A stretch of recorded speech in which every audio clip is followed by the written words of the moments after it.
With a possible recession looming, did lawmakers save enough for a rainy day? We'll find out coming up on AWB Amplified.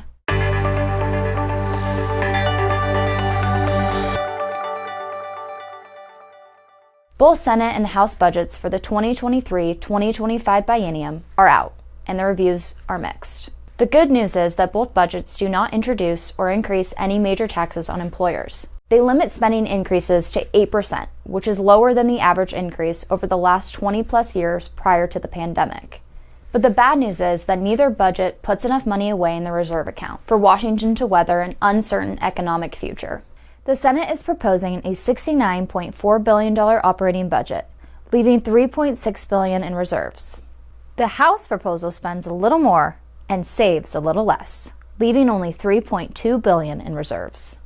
If you compare the recent forecast to the last decade of spending, revenue is no longer coming in at unprecedented levels. There's a high level of uncertainty with this revenue forecast.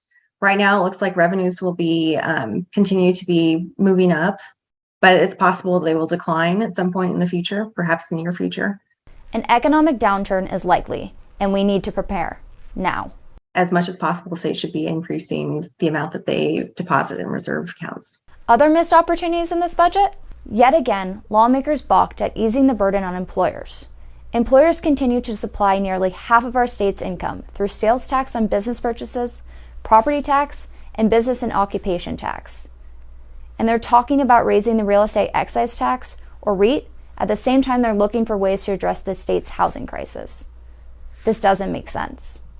As employers grow increasingly concerned about the health of their businesses, lawmakers would be wise to take these concerns seriously and to act as champions for the economy during this legislative session. Being champions for the economy means slowing the trajectory of state spending, setting aside resources for a rainy day, and looking for ways to provide targeted tax relief to promote positive outcomes, such as doubling the state's manufacturing sector.